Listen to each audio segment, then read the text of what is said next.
Hi, and welcome back to the European VC, the go-to podcast for everything European VC. If you love our show, share it with your friends and join us in the EUVC community syndicates at theeuropeanvc.com. Today, we're happy to welcome Peter, founding partner and managing director of Nordic Secondary Fund, the first and only fund in the Nordics to exclusively invest in secondaries. Peter has 35 years of experience from investments to asset management, 5 years experience as an early stage investor, and 30 plus investments in AO, LegalDesk and Sky. We had the pleasure to be together with Peter recording this episode during TechBBQ in Kopenhagen. If you enjoy our content, do support us by hitting the follow button, giving it a review and following us on LinkedIn. Want to be on top of who the best up-and-coming emerging VCs in Europe are, and maybe even invest with them? Register for our newsletter at theemergingvc.substack.com and be the first to get in the know.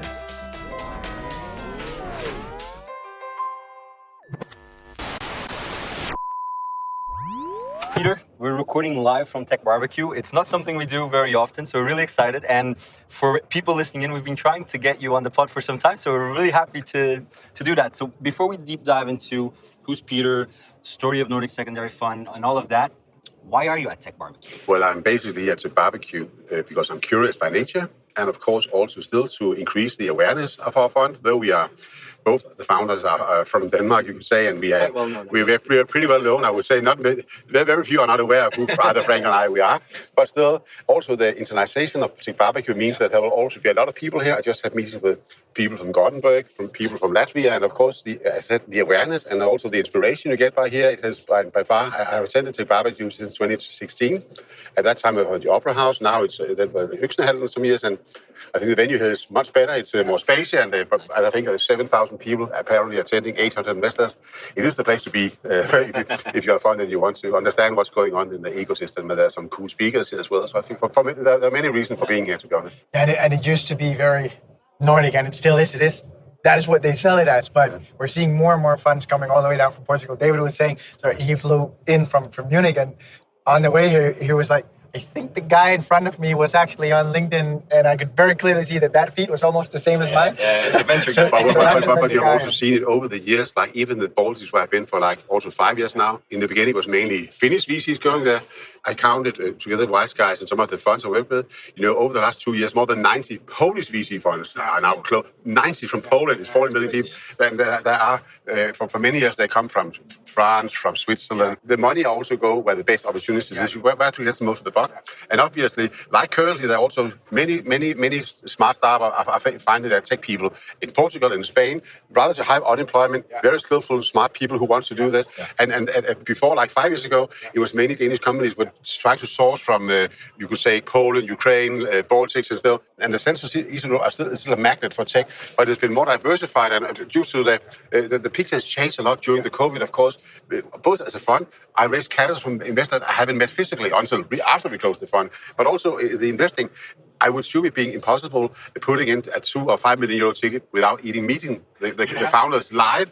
But those advantages also come, and therefore it is easier whether you're from Porto or you're from Latvia, whatever, to work for a startup in Finland or in the Netherlands, because in that way that has changed a lot. Yeah, that's amazing. So that's TechBBQ. So as you said, most people here probably know who you are. So for our listeners down in Portugal, in Spain, in south of France, maybe they don't know who you are. Who's Peter?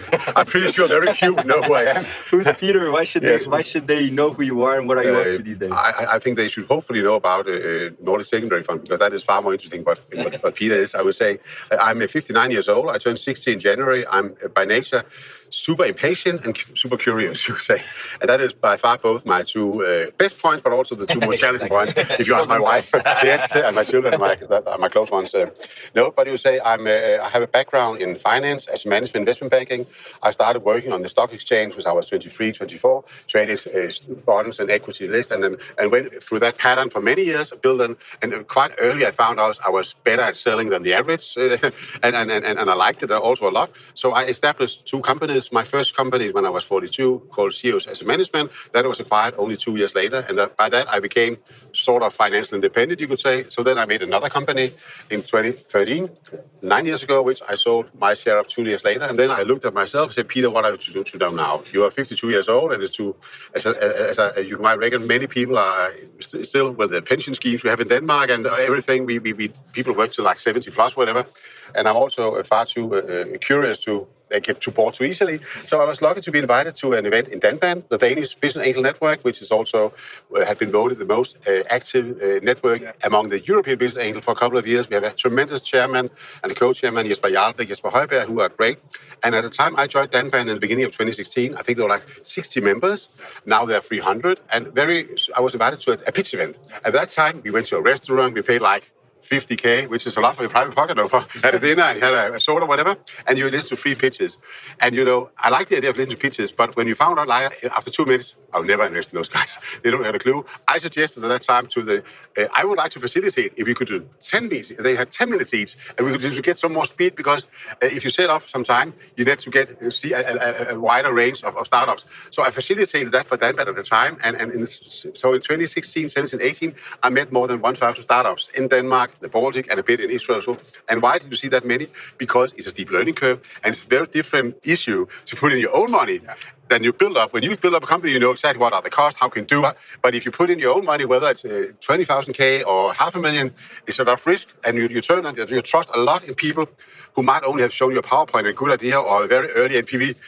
And at that time, when you're an optimistic person, you tend to believe a lot at the beginning. So an experience is an important takeout is that the more time you spend, the longer your list is, and you'll never be certain. But of course, the checklist just gets longer and longer. I'd actually love to point into something there because I know your LP base is primarily angels, and you, of course, have a great network there in the background, and you understand their pains and so on. It's interesting because what we're doing with our syndicates when we're investing into VC funds, we're saying that, well, to complement their angel portfolio, we say you should really be doing some investments into VC funds as well. They should. There's diversification, but there's also the access you get to understand your and Frank's thinking. The first time I invested in Startup Wise Guys, for instance, I said, Christopher, I'll invest 40K, just for, not to be rude, it wouldn't make sense for me to invest 10 or 15 minutes you asked for, because then it wouldn't really mind how things were. But I said, in order to do that, I would like to have an open ticket to participate. I would like to be there when you are interviewing those 25, because they had this scheme, they go up to 500, they take in 25 for a weekend, and then there are 30 people like us taking their commercial understanding and so forth. And then after that, you get to choose the letter level. And already after a few days, I knew that the quality of the company I saw in that space technically was far better. They had some commercial lackness, obviously, because many of them came from former Russian economies or more closed economies.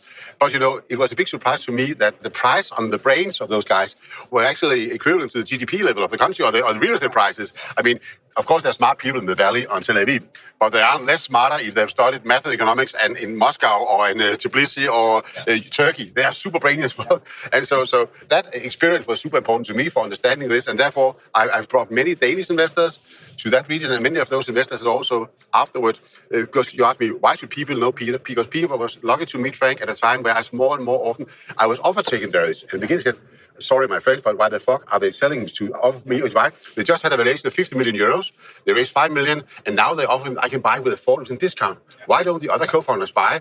Answer is very simple. They don't have any cash either. And the very early investors who invested with the company was worth 1 or 2 million euros. For them to invest, even with a discount, if they paid $1 for the first share and the company is still bleeding money, they would not pay 45 euro for the second. Why should they? Because they will not be diluted. For them, it's good that the founder who has suffered maybe for 5 or 6 years, suddenly he can take out 300K or even $1 million. Because in Denmark, 1 million euro is not enough so you can sleep like this. You need still, the math is very simple. If we on average do our work as good as any other LP and any other fund, buying at a later, more mature stage, getting a discount on average of 25%. Supposedly, if we're doing our job a little bit okay, we should do better than average. Yeah. It is only if we suck up and make very bad investment decisions, which I hope we don't. That is basically the math. Yeah. So it's not rocket science. But that's also why you have a portfolio model, because you're not doing one secondary deal. You're building a portfolio of secondary deals. Our model was copied by some of our early investors from Estonia, Lauri and Rando. They made a Siena secondary. I was actually flattered when I saw that they copied even our slides, and they raised these 13, 15 million in a local fund, mainly in Baltics and Finland, and I'm sure there'll be many more to follow because it's too attractive an asset class. To what I see from what they are saying, they're investing from a fair market value. In our opinion, we don't see anything. There's no. It's very not concrete. So we are very old school. We say, okay, what was your last external funding round? That was 100 million. On average, we start by looking at price tag of 75. Then it can be a little more, a little less. But there's always to us an illiquidity and a credit risk. And we have never done a deal without a discount. The lowest discount we have had has been 10%. It's been up to 50. But on average, it has been 25%. In the first fund, we did 21 deals. We had hope when we did the funds, we had three big questions. Is the deal flow big enough? Can we get discounts we are looking at? And three, could we hopefully make an exit in the first year or two so we can make a second fund? First deal flow is huge. Not only Denmark, but and we also get offered secondaries from France, from Spain, from Germany. So far, we have left a pocket for 10% of the second fund we can actually do. So we are open. So if the listeners know super smart people in scale-ups who are scaling with the founders, they're welcome to get to us. But as I said, we see this as an opportunity, and by being so focused, you can say that we have also understand the power of money, because if the company has raised or a fund has put in early stage 2, 5, 7 million, it's a lot to additional bring in 2 million. If you as a CTO and you disagree with the COO or whatever, and you want to clean up your cap table, you don't have the money. And many of the traditional VCs, they don't have the mandate from there to buy secondaries. That was when we did our first investment in Finland, for instance, in Vardio. Their chairman, Peter Sandberg, who was also the chairman at Volt, he said, we welcome you so much. We have needed a tool like yours because it's sometimes a problem. How do we solve this by taking all even small percentages of very big companies who have raised 50 to 100 million? Even a few percentages can be 2, 3, 5, 7 million euros, and that's a lot of money. So what gets me even most excited is not only that we make good returns, hopefully we can continue doing so, but actually also the huge financial impact we have on the ecosystem for the early founders and the early risk takers. Then they are able to take out a little bit, and then they can, the good risk takers, they can actually go out identifying, helping new early backers. So therefore, I think it is super cool to do, and I'm equally happy for that impact as I am, of course, for the 4 exits we have done. Because of the last thing, we were aiming to do one. We did 3 exits in the first year, in 2020 and 1 in 2021. So we've done 4 exits. Actually, I remember you did Klarna, but you also exited Klarna, right? Yes, right. Klarna was the first deal we invested in December 2019. I think we were contacted in the Q1 last year by a Swedish family officer saying, oh, we want to buy your Klarna. We said, you're not for sale. What if we pay you this? And then Frank and I looked at each other and said, okay, in our fund, we're aiming to do 3x in 6 years. Rather traditional, we're aiming at hopefully do 20%. At Klarna at that time, they were offering a surprise where we could do 5.5x in 16 months. So obviously we decided, yes, we take the money, because also at the first time, what is super important in order to maybe do a second fund is that the one thing is that your investors think it's a good idea and they like you. That is, otherwise you will never get the money. And with a new fund, a new category, and me coming with my background, I'm usually very optimistic as to I can raise those money in 3 months. Basically, it took like a year and a half until we had those 50 million. And I was very surprised because people didn't understand the risk. They thought it was venture. They hadn't but now we have shown it, and with the Klarna, and then we did Actimo, we made a ticket in July 2020. 3 days later, Kahoot came and would buy the company. So 2 months later, we did 2x. In one. And then we did Matchpeel, we did an investment. 7 months later, we went public, 2x. That is amazing, but like my skeptic mind is thinking, is that a byproduct of the bull market we're in? And how do you, in the fund, think about the next 2-3 years? I don't know, because basically we're very conservative. That's also why we will never do a deal if there's no discount, because we still understand that from traditional ventures, before this Ukraine and COVID crisis, usually when I listen to some of the smartest people from buy founders, whoever they were, they said, okay, we have like 30 or 40 investments, 1 or 2 will pay it off for everybody. And I know that has probably also changed due to many of the art you see now. People are saying, okay, even the large funds say, we're not expecting 300% growth. We can live with only 100 if you have a profitable business model. I think that is a very mature thing to do. So basically, we have done a few, I would say, satellite investment, meaning companies who are not at a stable where they are not making money into a larger scale, but their potential is so huge. Your product is, but usually we especially like the companies who are just AB level, because those valuations they're not dropping 80-90% like the series DEF. So that's less risky, and there are also more buyers for industrial sale. And there are many companies who could buy. When we invested in BBQ in Sweden, which is you could say not very special, they're doing salary system and accounting system for small and medium-sized companies. And where Visma owned all the other countries, they were not very present in Sweden. It was so obvious that they could be acquired.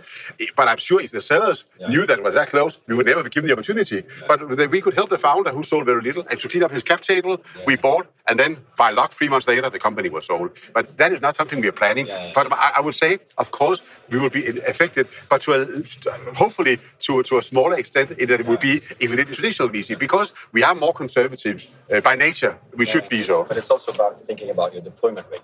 Our deployment rate is actually an interesting topic because we never save anything for follow-ups because we only buy secondary. We don't participate in the deal. So you say, if you invest in a traditional VC fund and they are maybe bragging a bit, we deploy 40% investment period. But actually, I would say, why don't you deploy 70? Because I would prefer them deploying as much as possible because I still pay my 2% or whatever fee from my commitment. So if they only commit 40%, I pay 4.5%, 5% in the first 4 years. Why should I? That is interesting because, and I've been talking a bit about this lately, with the bull market, we've seen a lot of emerging managers raising small funds, deploying it very quickly. The downside to that is that you don't get vintage diversification. Yes. So when you think from a portfolio construction perspective, it feels a bit riskier. So my question to you is, secondaries is a different beast. Very different. How do you think about portfolio construction? How do you think about diversification? Diversification means a lot to us. We have some criteria saying we can only do 10% of the fund into one company, which we have done only once or twice. We can also, on the other side, maximum buy 10% of the company. We are a minority investor. And why is that? Firstly, because we don't take board seat, and we are only seeking companies who have a strong management team, where we are welcomed by the management and the current largest shareholders. And this is all because currently, to be honest, to a wide extent, our main competitor in real life is the right of first refusal. And then we only negotiate directly with the management because we want to make sure that we don't spend 4 or 6 weeks negotiating on an offer if the existing shareholders want to buy. But more likely, we want to be welcome. It's like a relationship. It's difficult to dance with somebody who really don't want to dance with you. And it's much easier to be, and also more attractive for us to be on a captive in a company where the other owners understand the value proposition we're bringing, which is, okay, we can actually help you sorting up the cap table now. Your founders who have worked for 7 years have very little money. He can take out €500,000, whatever.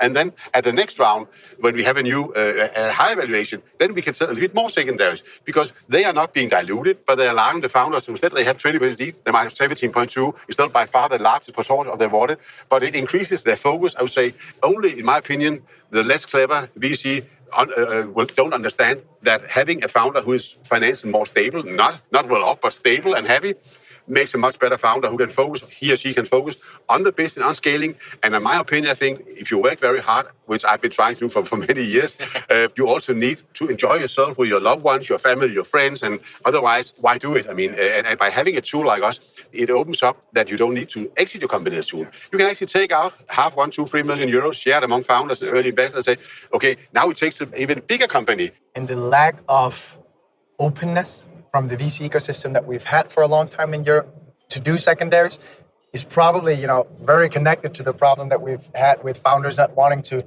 go for the big goal, right?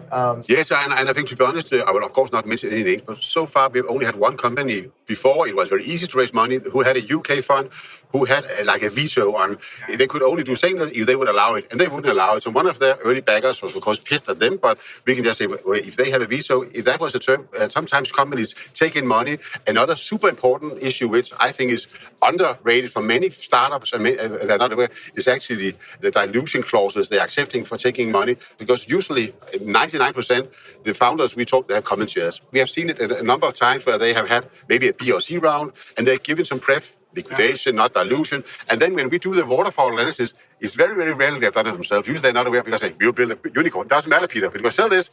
And you're right, theoretically, if you go to the stock market, everybody gets the same. But you sell a traditional, and if the company is bought now, sometimes they thought, okay, our company is worth 2 million euros. When we did our waterfall, it was actually 1 million. So, and sometimes it's only 5-10%, but it cannot be up to 50% difference. So we start by saying, okay, what is your offer? They say, we would like to sell for 2 million with a 20% discount. Okay, your common shares. First, we find the fair market price for the common shares versus the latest round. And I said, let's say just it's 10% less, and then we have that. Then we take our discount for 20%. That is how we work. And it's a big surprise to me that it has no more focus, because in my opinion, many founders are so eager to get the capital, and that probably will increase again because people say, at a good time, people say, we are so founder friendly. Now it's back to it's much more tougher now, and they'll be met with more clauses in a downturn or in a pause turn, we say now. So therefore, it's super important that the listeners, the founders who might be listening to your podcast, are aware of what does it mean? Actually, do some calculation. If you're, of course, the investors can still be super good. If you are a medtech company, you get a VC, but make sure you understand what will this mean if you sell the company tomorrow. I want to ask you an off-topic question, because my understanding is that many of the institutional LPs actually don't like secondaries, or let me rephrase that. They don't allow for their GPs to do secondaries. That's right. Yes. EIF, right? EIF funds like 50% of VC funds in Europe, and if you have EIF in your cap table as a GP, you can't do secondaries. No. Do you think we'll see a shift in mindset from the institutionals over time in Europe? Do you think that will change? And if so, what do you expect to happen? I'm fully aware of the situation currently. To us, it's a advantage, of course. There's less competition. Yes, and then also on their side, because it's no secret that when we started the fund, I thought with Frank coming from a background from Denmark and knew all the insurance and done a lot of institutional, and me also working as a management, we knew many of the funds. But when we went to them saying we're raising the 50 million euro fund, they were like, look at us, our minimum ticket is 25, 50. And what is your track? How is the traction? We have just started. We made the first investment in Klarna. What is Klarna?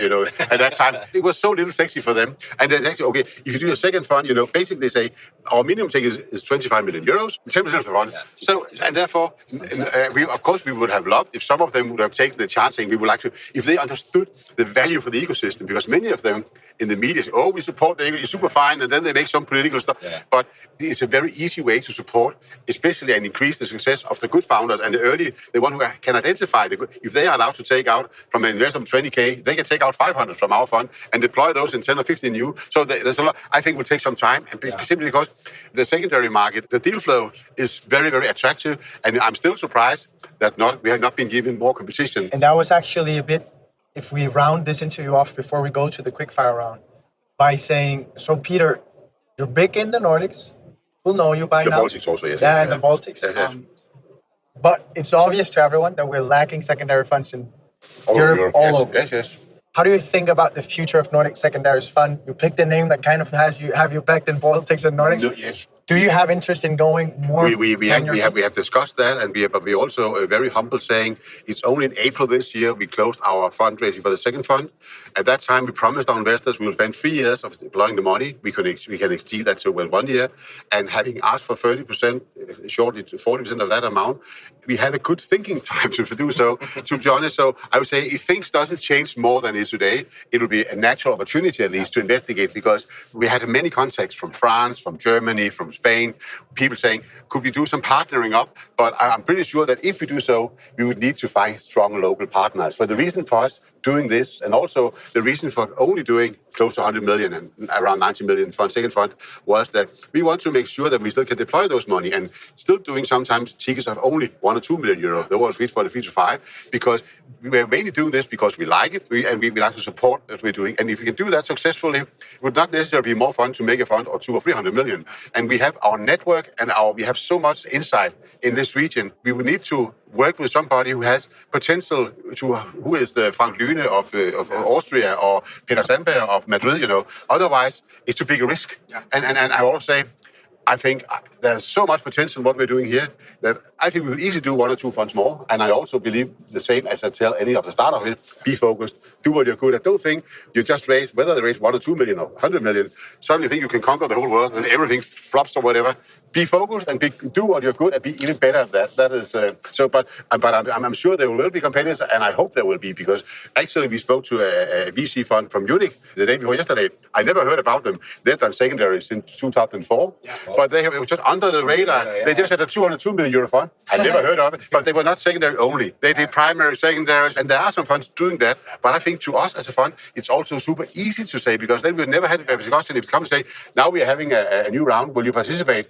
We're not up to it, because it would be difficult to say, okay, in that one we do also primary, here we do not. Then the client said, well, is the valuation then fair? It's much easier saying we do secondaries only, we can deploy all the money, and that's how we do it. What other people like to do, or how they do their calculations or their investment criteria, that's their business. We hope that the good start we have had, and of course, we will also see challenges and see things going down the drain. It would be a big surprise if not, but we think it works for us. I hope that answers your question. It does. I have one final question before David goes to the quickfire. That is, how do you think about the value add from you as a fund to the founders and the startups that you're investing in when you do secondaries? Is that, it's the transaction, it's done with. Of course, if I can help with network, I'll do it, but it's not something that was actually the assumption we had when we began, because we said we are actually not needed, we are not seeking for. Also, we had in the first fund we took 1% management fee, and I was the only one who had kind of a salary in the beginning because it was very small. We had raised 10 million euros. We closed it at 48 something. Well, so but now we have actually been quite surprised that many, and we are also what we are spending more and more time talking to the companies, because in these times we have now, even what was easy a year ago, a half ago, doing a bridge round, it's much more difficult, and they are happy. And whether Frank and I or our new Peter, we don't think we've been very active, but we get a lot of thanks. But they say, "Oh, you've been so helpful." We say, "We haven't really done a lot," but I think many of them are not used to get a lot of support. Maybe around when they get the money. But for many, if you're VC and do 100, I mean, how much can you actually do? You might have some of the young associates who loves it, like the guys, or maybe. But I'm just surprised how few of those VC who are actually super, super close. There are some who I have in huge respect, like in the Baltic, they are Change Ventures and Trend. I think they are super, super good, and they are so smart, and they have so many ways that they are supporting their companies, not just by wording, but also by action. It has been a surprise, and what we also planning to do more. That is also why we actually happy that we can deploy our second fund in a 3 to 4 year time. So we can actually also keep in contact with the remaining 17 companies of the first fund, and now the soon 10. Those 10 companies will be 30 plus in 2 to 3 years. So there's a lot to do, and also because it's both a good karma, but it's also it reduces our risk. The closer we are, the faster we understand if there are problems. Because as an angel investor, yesterday I got an email from a company I invested by heart in a Danish company in Africa. They wrote a mail on the 10th. They say, "We're sorry, but now if you don't get it, we will close." More or less, there's no need for me to get such a mail, because if I should have to help at least a month, two, because it takes time. Of course, I understand if the founders believe they can do something, but me, it's like if you work in a corporate life, you can have colleagues or partners or assistants who are making mistakes, but or errors. But address them immediately if there's trouble. Then you can correct and you can help. But if they are hidden away or they are wait at the last minute, it's a no-win situation. It's very difficult to change. I don't know if that answered the... It does. Peter, we could go on for, I think, an hour, but let's not do that. No problem. No. Let's go into the quick fire round. We might have you for a second episode eventually. You're welcome. The quick fire round is how we end our episodes. We ask quick answer questions, 30 to 60 seconds each. Are you ready? I'm ready. Let's go. First question. What areas, technologies, or sectors excite you the most that other people around you maybe don't feel that excited about? That would be a boring answer, because basically we are sector agnostic. Yeah. And I like, also due to the diversification thesis and the asset allocation thesis, I like very much that we do a meeting box like room. We are sitting in here now. Yeah. We do click and grow intelligent plant classes, but we also do deep tech, fintech. So we basically, we just like the idea of investing in companies who are so mature. So it's not, they have usually the right product market fit, they have paying customers. It's hopefully most the question about not will they live or not, but how fast will they scale and when can we exit? So your answer is I like the maturity though. Yes, I like the maturity. Yes, it's a weird one. Very good, and not very tech, but it's very conservative, and I hope so. That's how it is. Second question. Most of our listeners are emerging managers, GPs. What are your top tips for them? Look at this region where we are. Look at the Baltics and the Nordic region. There's still a ton of areas not as exposed as it should be. I just spoke. I've been in Gothenburg for some years. We made, as I said, we have done 2 deals in Gothenburg, BBQ and Naked. We are currently looking at a number. It is much under the radar of Stockholm. I would say you should look. It's not what you call emerging market, but being Nordic, I think it's highly undervalued. And I still think, of course, there are a lot of interesting in the Baltics. Yeah. Lithuania is narrowing the gap to Estonia, and Latvia is also picking up. But currently, I think Lithuania will be, if you're asking my region, I would look at Lithuania and Gothenburg. I would add to this one, because Peter, we know that you are probably one of the most efficient fundraising guys out there. And we have a lot of people listening in that are building their own funds. So I'd love to ask you, what top tips when it comes to fundraising specifically would you give? Of course, it always helps if you show the LPs you're talking to that you're putting in a lot of your own capital to what you're doing, and everybody invest on the same terms.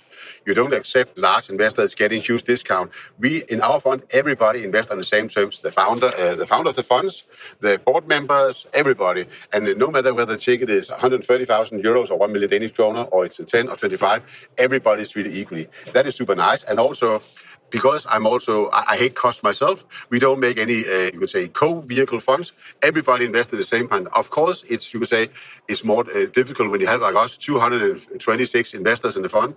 But of course, with tech, it's doable. The thing is that you invest directly into the fund, whether you have a ticket of 100,000 or 2 million, because over the years, if you pay just half of 1%, and the fund is only deploying 30, 40%, it gets a lot of extra money. The more attractive it is to put in your money, of course, it will open the opportunity. People say, okay, some funds, they allow you to invest if you come with 2 or 3 million euros.